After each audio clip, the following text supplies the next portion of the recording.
Okay, welcome to the next mini. We're in mini number 11, Exodus mini number 11, where we're looking at the sixth plague, the plague of the boils found in Exodus chapter 9, verses 8 to 12. Then the Lord said to Moses and Aaron, "Take handfuls of furnace soot, and Moses is to throw it toward heaven in the sight of Pharaoh, and it will become fine dust over the entire land of Egypt. It will become festering boils on people and animals throughout the land of Egypt." So they took furnace soot, stood before Pharaoh, and Moses threw it toward heaven, and it became festering boils on people and animals. And the magicians could not stand before Moses because of the boils, for the boils were on the magicians as well as on all the Egyptians. But the Lord hardened Pharaoh's heart, and he did not listen to them as the Lord told Moses. So there's a few things that are happening here. As we've seen through all of the plagues, here's maybe a little bit of a recap that's happening. The Pharaoh's gods are being humbled. Pharaoh's magicians are being humbled, and Pharaoh's heart is being hardened. Egypt is fairly well known for its great interest in medicine and in healing arts and in medicine. As with everything in Egyptian culture and everything in pretty much all ancient culture, it revolves around deities. It revolves around gods and how the gods act and live and move and be. And so as much as they care about medicine and healing, it is, again, through the deities that they serve and that they worship. So we, again, take note of a handful of different gods that we could recognize. I guess one more thing before we look at these various gods.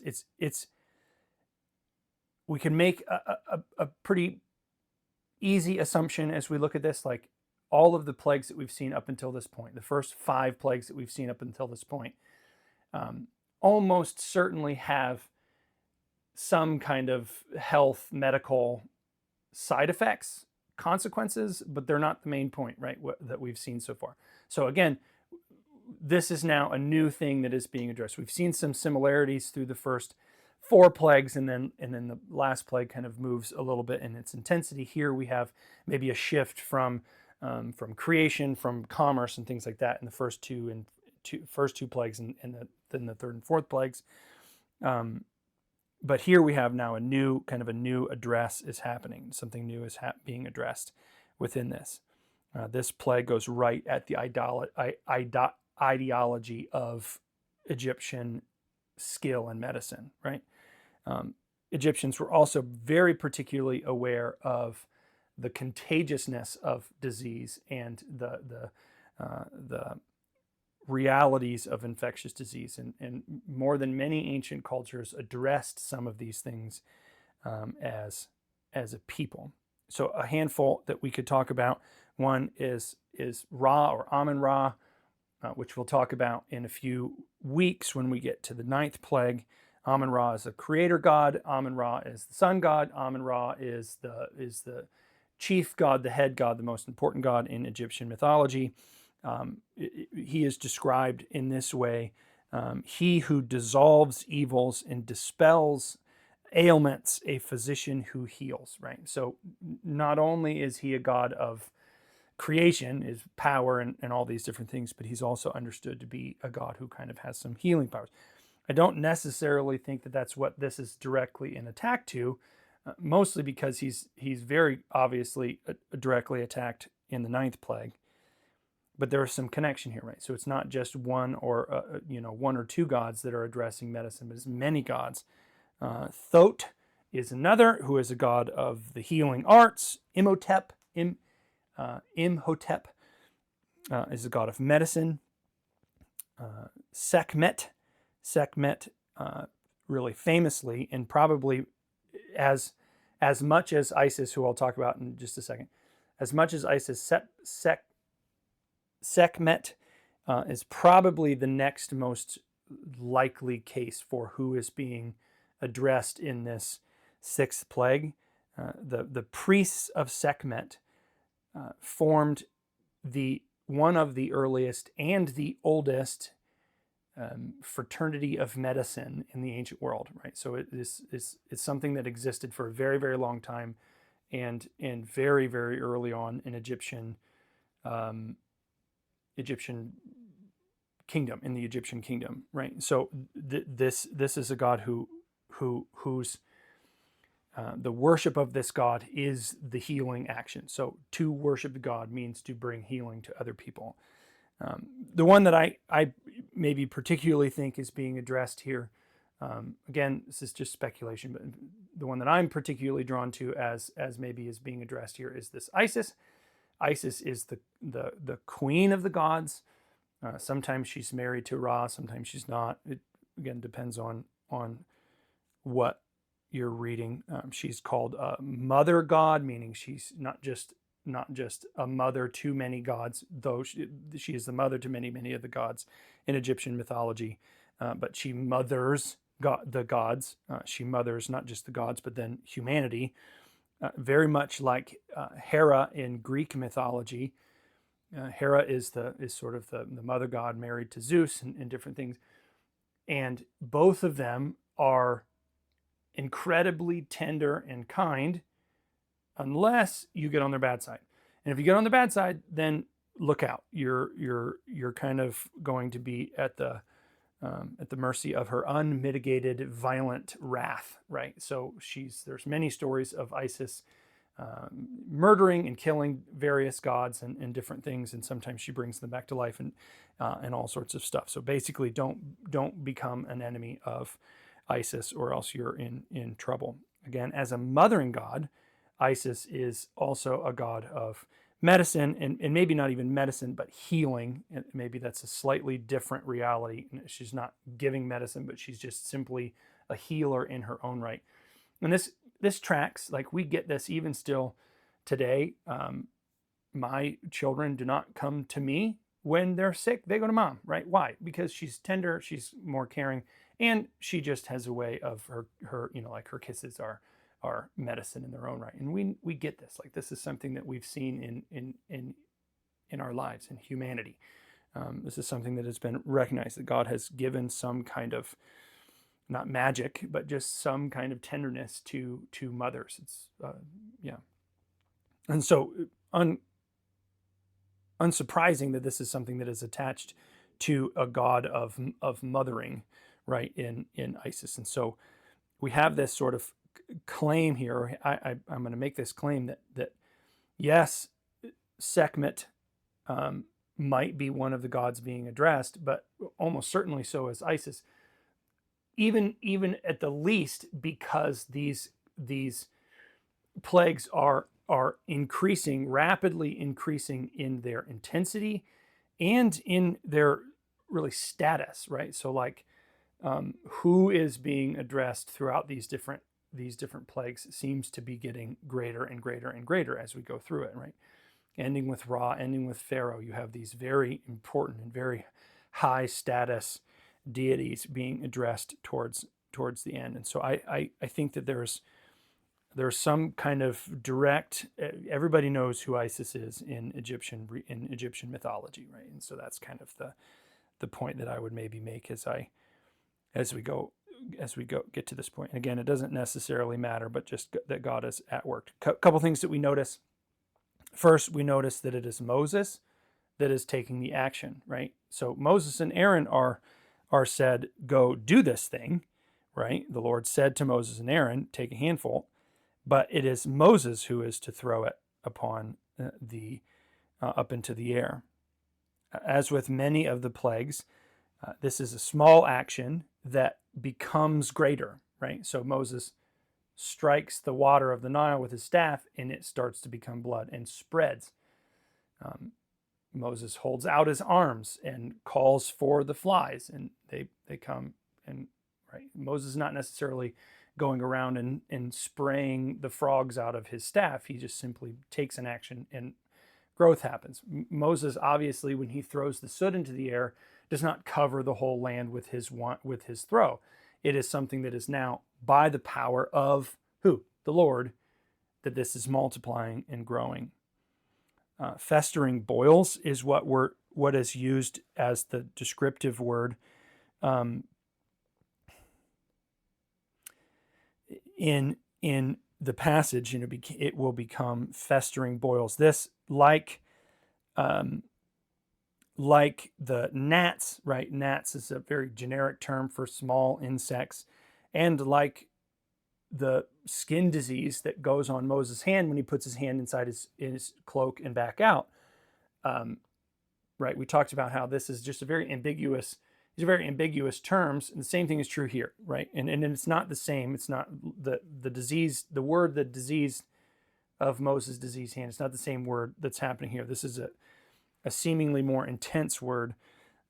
And theories range from its leprosy, contagious and uncurable leprosy, to skin anthrax, and really everything in between. There is a case, the case for this skin anthrax comes kind of in the succession of these plagues maybe are leading into each other. So the Nile River turning to blood is probably going to cause the frogs to leave the Nile River, which is going to cause the bugs to come, which is going to cause the animals to die, which is going to cause the disease to spread from animals to humans, right? There is a lady, Greta Hort, in The Plagues of Egypt, who basically makes this case. And she actually goes as far to say this particular type of fly is what is actually doing this. And probably for most people, the disease is going to be something of a lot of pain and a lot of visible reality, right? So it's not just like little rash on your hands. It's big skin boils that pop and pus and gross and painful. That are not necessarily going away, right? We talked about in the fifth plague. This is the first plague that has an end as soon as it begins, right? All of the animals are dying. It's not they're dying one by one by one by one by one, and Pharaoh goes, please stop them from dying. They die. Here we kind of have this indication that there is just, it maybe continues for who knows how long, if it even ever stops, right? This is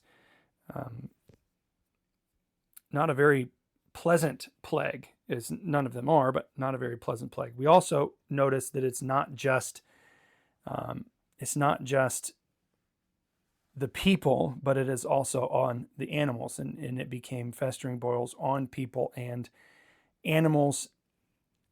This is not scientifically unprecedented. Think of mad cow disease, right, from the 80s and the 90s, 1980s and 1990s. There's this epidemic or outbreak of mad cow disease, which was a disease that started in cows and their brains rotted away essentially, and then people who ate the meat from the animals who had mad cow disease also became sick and died, and it was right, very scary, right? And the panic that ensues from that really isn't all that surprising to see, to imagine happening in the ancient world also. And thinking of just 4 years ago in the COVID outbreak and all the stuff that goes along with that, we recognize that anything like this, any kind of disease spreading, is terrifying for most people. The last thing that we would notice is that the magicians, who were notably absent in the fifth plague, we've seen the Egyptians through the first four and then now the sixth plague, they were noticeably absent in the fifth plague, right? Why? Well, because killing more animals isn't really all that impressive. So they're absent in this, but they also can't stop the animals from dying. Here again, what do we notice? That they're there. The magicians could not stand. They could not even stand before Moses because they also had the boils. They can't stop this. In a culture and in a mythology and belief system that says our gods can protect us from dangerous diseases, the magicians or the cult practices were not able to stop the work. Their power has been diminished. Their power has been erased. God's power has been increased, and God's power cannot be hindered. Is really at this point that we can and should recognize the connection to us. We have a way of deflecting paganism and the worship of pagan gods, saying it's only something of the past, right? We do no longer worship pagan deities. And I have argued for a very long time, for much of my adult life, I have argued that we are simply intellectually dishonest when it comes to worshiping gods, worshiping pagan false gods. We have American culture, Western culture absolutely has a chief head god, a deity that we serve and worship, a power that we serve and worship, and that's science, right? And science has children gods, right? Underling gods that fall into the umbrella, just exactly like ancient mythology does, right? That Isis and Ra have children, Osiris, and things like that. Like we have these. We don't say it in the same way, but we treat it the same way. Science has taught us about medicine, and we know better than they did, and so therefore that's why we can stop all of the things. And what did we do during COVID? We all thought we had answers. We all thought we knew. We knew the science, and so therefore we could bring the answers. And the reality is we just simply don't, right? We hold to and we worship the gods of our culture, and we have to be careful and cautious of this. Now, does that mean that we don't go to doctors? No, of course not. It does not mean that we don't go to God. God is the God of medicine. God is the God of science. God is the God of all things, as is being displayed in the story, right? In the progress of these plagues. Who is not sick? Who does not have boils? The children of the God of medicine, the true God, Yahweh. The Israelites are safe. The animals are safe. The people are being protected because God is truly the God of all things. But where are we placing our hope? Right? Are we placing our hope in the God who created the universe to have order and purpose and in patterns that we have been so graciously given clues to and understanding of, and so that we can work and act and move in God's creation in such a way that we can protect and help people, that we can, we know to wash our hands because God commands us to wash our hands in the Levitical law. We understand God's patterns and his ways, and he's allowed us to be able to see them so that we can make medicines to help us and to aid us in all these different things. But what are we putting our hope and our trust in? Are we putting it in the medicine, or are we putting in the God who gives the medicine the ability to even function in the way that it does, right? And that's a challenging question. It's a challenging question, but it's a question that we should be asking ourselves. We should be pressing ourselves in understanding. We have to recognize that there is an order to our recognition of God, of creation, right? We recognize that God has the power and the dominion over all things, and therefore we can come and we can interact with his creation in certain ways, medicine and so on. But it's also not just about medicine, right? It's not just about medicine. Here is the easiest one to point to because it's very much a part of our mindset. Medicine in the ancient world and medicine today matter greatly. But think about the plagues that we've looked at. The first plague, the plague of the Nile River being turned to blood. What is that? Commerce. Culture, commerce and success is being attacked in that first plague. The frogs, fertility and prosperity, right, are the gods of fertility and the gods of prosperity. We serve the gods of prosperity, and many of us serve the gods of fertility, right? The idea of sexual exploits, right? This idea that we can conquer all by gnats. Third plague, we understand all things, right? The gnats are kind of an attack on the creator gods and the power that's in there. Who can control the gnats? Well, only the Lord can control the gnats. Who knows all things? Science, right? Flies, very similar to the third plague, but might we also say comfort? Can you imagine having thousands and thousands of flies being everywhere in your homes, and the discomfort that's going to come from that, and the struggle that you're going to go through because of it? Cows from the last plague, the fifth plague, fertility and power. We again serve the fertility, and we serve power. We put our trust and our hope in power, the people who are at the top, who are going to protect us and watch out for us. And dare we say it here, just what, a week and some days, how less than 10 days away from an election. What are we putting our hope in? We're putting our hope in the political party that's going to take power, or are we putting our hope in the Lord? So these are the things that we need to be starting to think about as we continue on, as we get to the end of the 10 plagues. We recognize it's not just about them, but also we need to challenge our own hearts, because where does our hope lie? Where does our trust lie? Our hope lies in only Jesus Christ. So that is the sixth plague. I will see you in the next. Have a good week.